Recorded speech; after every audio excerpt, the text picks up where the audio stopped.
रूस द्वारा पूर्ण पैमाने पर आक्रमण शुरू होने के बाद से यूक्रेन में युद्ध एक उच्च तकनीक संघर्ष में तब्दील हो गया है। जासूसी और घातक ड्रोन के झुंडों ने यूक्रेन के आसमान को हलचल से भर दिया है और मानवरहित नौकाओं ने काला सागर में रूसी नौसेना को पनडुब्बी बना दिया है। अब यूक्रेन ने जमीन पर सशस्त्र रोबोट तैनात करने के लिए एक विशाल कार्यक्रम शुरू किया है। मानवरहित जमीनी वाहन यूजीवी या ग्राउंड रोबोट सिस्टम, जैसा कि उन्हें यूक्रेनी सैन्य शब्दावली में जाना जाता है, पहले ही अपनी उपयोगिता साबित कर चुके हैं। ऐसी खबरें आई हैं कि अंडरग्राउंड व्हीकल्स यूजीवी ने रूसी हमलों को सफलतापूर्वक विफल किया है और यहां तक कि दुश्मन सैनिकों को बंदी भी बना लिया है। कहा जाता है कि यूक्रेनी और रूसी किलर रोबोटों के बीच इंसानों की गैरमौजूदगी में ही झड़प हुई थी। यूक्रेनी सेना की के 2 ब्रिगेड के ओलेक्सांद्र अफनासीव कहते हैं, रोबोट युद्ध पहले से ही हो रहे हैं। वे अपनी यूजीएफ बटालियन के कमांडर हैं, जो उनके अनुसार दुनिया की पहली यूजीएफ बटालियन है। ब्रिगेड इन रोबोटों का उपयोग करने का एक तरीका यह भी है कि इनके ऊपर कलाश्निकोव मशीन गन लगाई जाती हैं। वे ऐसे युद्ध क्षेत्र में गोलीबारी करते हैं जहां एक पैदल सैनिक भी जाने से डरता है, लेकिन एक यूजीवी अपनी जान जोखिम में डालने के लिए तैयार रहती है, मेजर अफनासीव कहते हैं। उनकी बटालियन दुश्मन के ठिकानों और छिपने की जगहों को उड़ाने के लिए विस्फोटकों से भरे बैटरी से चलने वाले कामिकेज यूजीवी का भी इस्तेमाल कर रही है।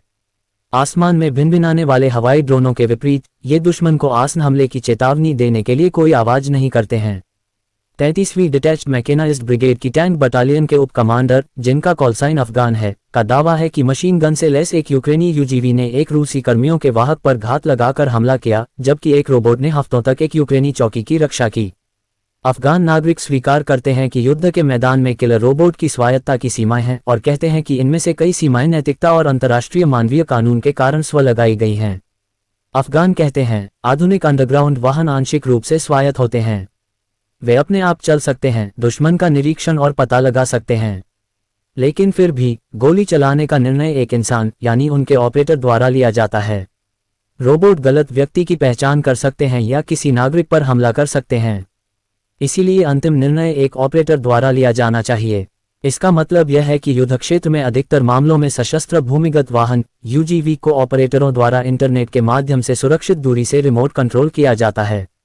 यूक्रेन के घातक अंडरग्राउंड व्हीकल्स यूजीवीएस को मशीन गन के साथ साथ ग्रेनेड लॉन्चर से भी लैस किया जा सकता है और इनका उपयोग लैंडमाइन या कांटेदार तार बिछाने के लिए भी किया जा सकता है।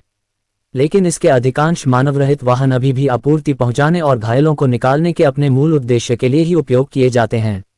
यूक्रेन के पूर्व कमांडर इन चीफ और अब ब्रिटेन में राजदूत वैलेरी जालुजनी के अनुसार सशस्त्र अंडरग्राउंड वाहनों यूजीवीएस की भूमिका में जल्द ही तेजी से वृद्धि होगी।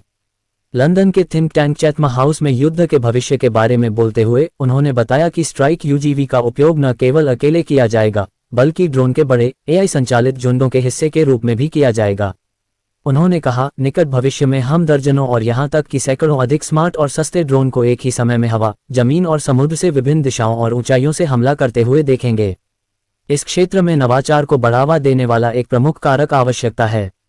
हवा में ड्रोन की मौजूदगी ने युद्ध क्षेत्र में मनुष्यों की उपस्थिति को कहीं अधिक खतरनाक बना दिया है, जिससे यूक्रेन का तथाकथित किल जोन संपर्क रेखा से 20-25 किलोमीटर 12-15 मील तक विस्तारित हो गया है।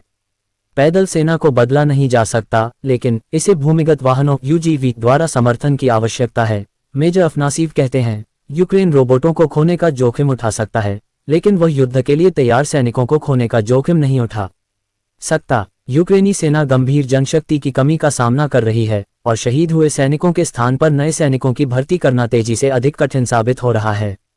रूस कोरियर जैसे लड़ाकू भूमिगत वाहन यूजीवी भी विकसित कर रहा है।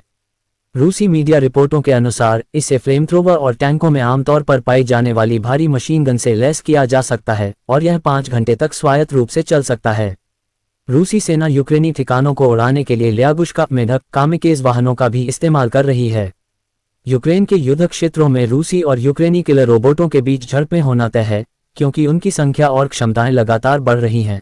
ऐसा यूक्रेनी यूजीवी निर्माता डेविड्रॉइड के सीईओ यूरी पोरित्स्की का कहना है, जिसने पिछले साल सेना के लिए सैकड़ों स्ट्राइक ड्रॉइड का उत्पादन किया था। देर सवेर हम ऐसी स्थिति में पहुंच जाएंगे जहां युद्ध के मैदान में हमारा स्ट्राइक यूजीवी उनके स्ट्राइक यूजीवी के सामने आ जाएगा। रोबोट युद्ध भले ही विज्ञान कथा जैसा लगे, लेकिन युद्ध के मैदान में कुछ भी विज्ञान कथा जैसा नहीं है। ये हमारी वास्तविकता है, वे कहते हैं। उनकी कंपनी अब एक ऐसी प्रणाली पर काम कर रही है जो ऑपरेटर से संचार टूट जाने की स्थिति में उसके जमीनी ड्रोन को वापस लौटने में सक्षम बनाएगी। भविष्य में ये कंपनी चाहती है कि उसकी मशीनों को इस तरह से प्रोग्राम किया जाए कि वे स्वायत्त रूप से किसी स्थान पर जाएं, अपना कार्य पूरा करें, जैसे कि आगे बढ़ते दुश्मन सैनिकों पर नजर रखना और जरूरत पड़ने पर उनसे मुकाबला करना और फिर एक निश्चित समय के बाद बेस पर लौट आएं। यूक्रेन की एक अन्य यूजीवी निर्माता कंपनी टेनकोर ने 2025 में यूक्रेनी सेना के लिए 2000 से अधिक यूजीवी का उत्पादन किया। इसके निदेशक मैक्सिम वासिल्चेंको को उम्मीद है कि 2026 में मांग बढ़कर लगभग 40,000 यूनिट हो जाएगी, जिनमें से कम 10-15% हथियारबंद होंगे।